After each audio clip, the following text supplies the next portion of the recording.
প্রিয় দর্শক শ্রোতা আসসালামু আলাইকুম। আপনারা দেখতে পাচ্ছেন কিনা জানি না, দেখুন পুকুরের ভিতরে অসংখ্য যেটা খরশুলা মাছ। অনেকেই অনেক নামে চিনে থাকে, আমাদের যশোরে বলে এটা খরশুলা মাছ। এটা বিলুপ্ত প্রজাতির এক প্রকার মাছ। আগে নদীতে পাওয়া যেত, আর এখন প্রায় বিলুপ্ত, খুঁজে পাওয়া যায় না।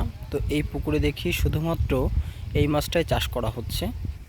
তো আমি যেতে যেতে আসলে এটা দেখলাম যে এখানে প্রচুর খরশুলা মাছ খেলা করে বেড়াচ্ছে।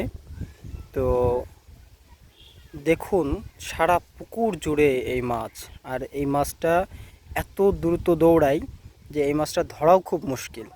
যারা জাল টানে, একেবারে জাল টেনে কিন্তু ক্লোজ করা সম্ভব নয়, পুকুর সেচে তাই এই মাছটা ধরা হয়। আসলে খরশুলা মাছ একেবারেই বিলুপ্ত প্রজাতির হয়ে গেছে বর্তমান সময়ে। এবং দেখুন আমি এখানে দাঁড়িয়ে আছি বলে কোলে অনেক মাছ ছিল, সেগুলো দূরে চলে গেছে।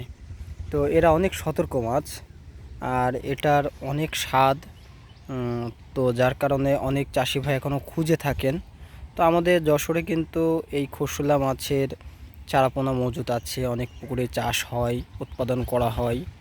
আপনার চাইলেও কিন্তু যোগাযোগ করতে পারবেন পোনা কিনতে চাইলে, এবং অনেকেই এসে দেখে শুনে যেতে পারবেন যে আসলে এই মাছটা কীভাবে চাষ করা হয়।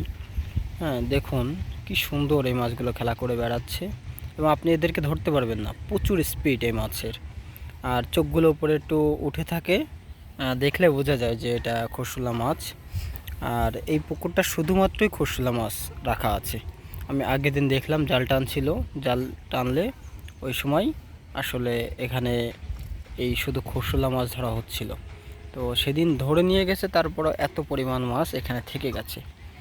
আর এর আশপাশ দিয়ে অনেক পুকুর আছে যেগুলো কালচারও করে, যেগুলো আপনার কই মাছ, শিং মাছ, সাদা মাছ কালচার করে।